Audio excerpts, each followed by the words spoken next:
कभी कभी एक फोन कॉल पूरी जिंदगी की रफ्तार बदल देता है। उस दिन भी कुछ ऐसा ही हुआ। मैं लखनऊ में अपने काम में लगा था, तभी मम्मी का कॉल आया।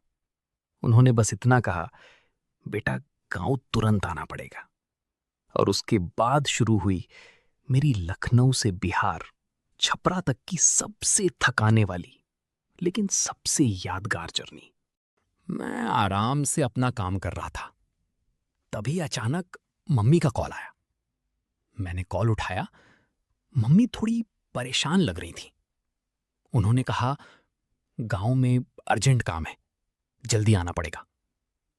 बस इतना सुनना था। मैं तुरंत टिकट देखने लगा। लेकिन उस दिन किस्मत शायद थोड़ा टेस्ट लेना चाहती थी। कोई टिकट नहीं थी। स्लीपर फुल, एसी फुल, सब वेटिंग। फिर मैंने सोचा, अब जो होगा देखा जाएगा, जनरल से ही जाना पड़ेगा। ट्रेन में अभी टाइम था, तो मैंने सोचा थोड़ा आराम कर लेता हूं। कुछ देर सोया, फिर उठा और चला गया बाल और दाढ़ी सेट कराने। गांव जाने का अलग ही फील होता है। चाहे कितनी भी जल्दी हो, इंसान खुद को थोड़ा ठीक करके ही निकलता है।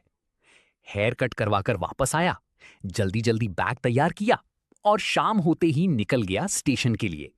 मेरे पास कंफर्म टिकट नहीं थी, इसलिए मैं शाम 5 बजे ही स्टेशन पहुंच गया। स्टेशन पर हमेशा की तरह भारी भीड़ थी। किसी को घर जाना था, किसी को काम पर, और कोई मेरी तरह अचानक निकला था। मैंने जल्दी से जनरल टिकट लिया और भागते हुए ट्रेन में चढ़ गया।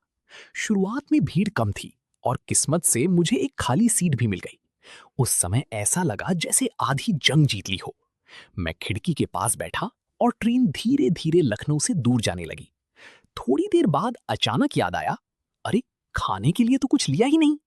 फिर एक स्टेशन पर उतरकर जल्दी से केक, नमकीन और थोड़ा सामान खरीदा और वापस अपनी सीट पर आकर बैठ गया। लेकिन जैसे जैसे ट्रेन आगे बढ़ती गई, वैसे वैसे भीड़ भी बढ़ती चली गई। कुछ लोग खड़े थे, कुछ नीचे बैठे थे, और कुछ लोग तो बस किसी तरह सफर काट रहे थे।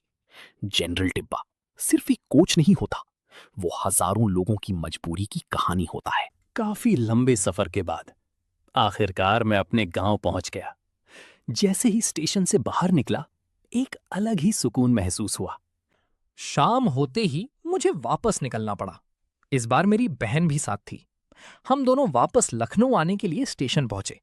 लेकिन इस बार मैंने मन में सोच लिया था, अब चाहे जो हो जाए, जनरल से वापस नहीं जाऊंगा। सच कहूं, शरीर पूरी तरह थक चुका था।